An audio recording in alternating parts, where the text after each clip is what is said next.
Pekua info news update. Pekua জেলা জন্মেজয়নগড় কেন্দ্রে BJP প্রার্থীর দোকান ও বাড়িতে হামলার অভিযোগ শ্রীনগর থানায় এজাহার।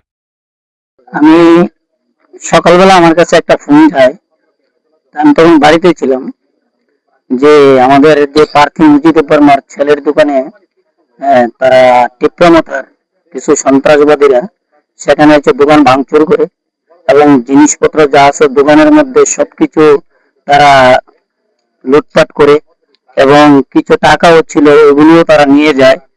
তখন সঙ্গে সঙ্গে খবর পেয়ে আমি বাড়ি থেকে আসলাম। আসার পরে আমি প্রার্থী মুজিবুর রহমানের কাছে আমি জানতে পারলাম যে এটি কি সঠিক ঘটনা। তখন আমি সঙ্গে সঙ্গে পিএসএ আসলাম, প্রার্থীকে নিয়ে এসে থানায় একটা এফআইআর করলাম। কিন্তু আসল বিষয় হলো, দেখে তীব্রমতা তারা তাদের সমর্থন হারিয়ে ফেলেছে, তাদের সাথে এখন আর লোক নেই। তারা বিভিন্ন ভাবে সন্ত্রাস চালিয়ে আমাদের যে পেকুয়া জেলার জয়নগর যে সিটটা রয়েছে মানুষের মধ্যে আতঙ্ক ছড়ানোর জন্য তারা বিভিন্ন দিক থেকে অন্য বিধানসভা থেকে লোক এনে এবং তারা এখানে লুটপাট চালিয়েছে। এবং এছাড়াও আরেকটি আমাদের পেকুয়া জেলা জয়নগরের দুধছড়াতে একটি বাড়িতে ঢুকে দুইটা বাড়িকে তছনছ করে দিয়েছে। আমরা সেখানে জিরানিয়া থানাতে গিয়েছি, সেখানে গিয়ে আমরা এফআইআর করেছি। কিন্তু আমার জনজাতি দুটা বোনকে তারা যেভাবে নৃশংসভাবে তারা শ্লীলতাহানি করেছে, মানে আপনারা মিডিয়ার মাধ্যমে দেখেছেন এই বিষয়টা, কিন্তু আমরা চিন্তা করে পাই না। তারা যেহেতু টিপ্রাসার কথা ভাবে, তারা জনজাতিদের কথা ভাবে টিপ্রামাতারা, কিন্তু এইভাবে আমার জনজাতি অল্প বয়সে অবিবাহিত বোনদেরকে তারা কিভাবে এই কাজ 3/2026 আমরা ইলেকশনের যে টিটিএডিসির যে ইলেকশনের আমি মনোনীত 17 পেকুয়া জেলা জন্মজয়নগর বিজেপি প্রার্থী হয়ে আমি ক্যাম্পিং এ বাইর হয়েছিলাম।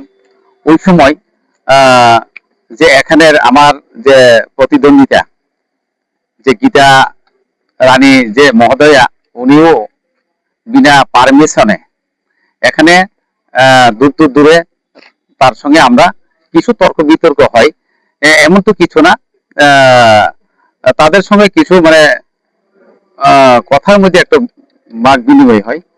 ওই কারণে তাদের সঙ্গে তো আমি রাজনীতিগতভাবে তো কোনো সূত্র নেই, কিন্তু এখানে দেখেন আমরা ওই কয়েকটা কথার মধ্যে আমরা নিজের কাজে আমরা চলে গেছি আর একটা ক্যাম্পিং এ।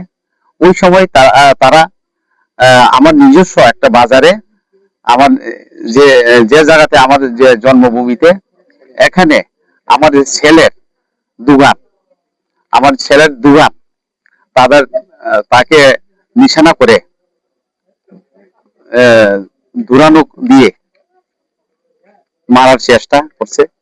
এরপরে ছেলেকে না পেয়ে তারা আমার দোকানটা সব তছনছ করে ভেঙে দিয়েছে। দেখেন, রাজনীতি সবাই করেন, কিন্তু রাজনীতিকের থেকে তো আর যেটা যে বিজনেস বা একটা যা রোজগারের যে রাস্তা, ওইটা লগে কোনো সম্পর্ক হইতে পারে না। তো ওইটা আমি বলতে চাই, রাজনীতিক যার ইচ্ছা তাই করতে পারে, কিন্তু এখানে যার ইনকাম, কেউ রাবার বাগান, কেউ পুকুর, বা কেউ একটা দোকান, কেউ বাড়িঘর, এসব নষ্ট করারকে আমরা মেনে নিতে পারছি না। তাই ওই জন্য আমরা আমার মন্ডল প্রেসিডেন্ট সহ দাদাকে নিয়ে এবং আমার সহ মন্ডল প্রেসিডেন্ট সহ, তাই আমার এই 2026 এডিসি নির্বাচনের যে কনভিনার আমার দাদাকে নিয়ে আমি শ্রীনগর পিএসএ এসে আমি যারা নষ্ট করেছে দিনের বেলায় তাদেরকে আমরা চিহ্নিত করতে পেরেছি। তাই আমরা তাদেরকে এফআইআর করতে বাধ্য হয়েছি। এখানে এর আগে আমরা রানীবাজারে এফআইআর করা হয়েছে। দেখেন, এখানেও আমাদের যে রানীবাজার পিএসএর আন্ডারে এখানে আমাদের যে বিজেপির কর্মী যে বসন দেববর্মার এবং সুভাষ দেববর্মার, তাদের দুইটি ঘর মানে থাকার অবস্থা তারা রাখছে না। ওইভাবে তারা ঘর তো তছনছ করে সব ভেঙে দিয়েছে, কিন্তু মা বোন হইতে তারা কাছে আর রেহাই পাইছে না। আপনারা নিউজে দেখছেন মনে হয়, যে আপনারাও যে ভিজিট করে দেখতে পারেন। দেখেন, যে রাজনীতি করে তার ভাই বোন মা কাকি মাসি কেউ তারা ছাড়ে না।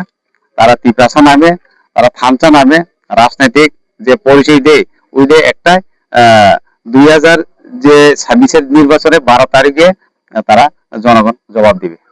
নমস্কার। To Tripura Info and press the bell icon so that you never miss any latest updates and news on Tripura.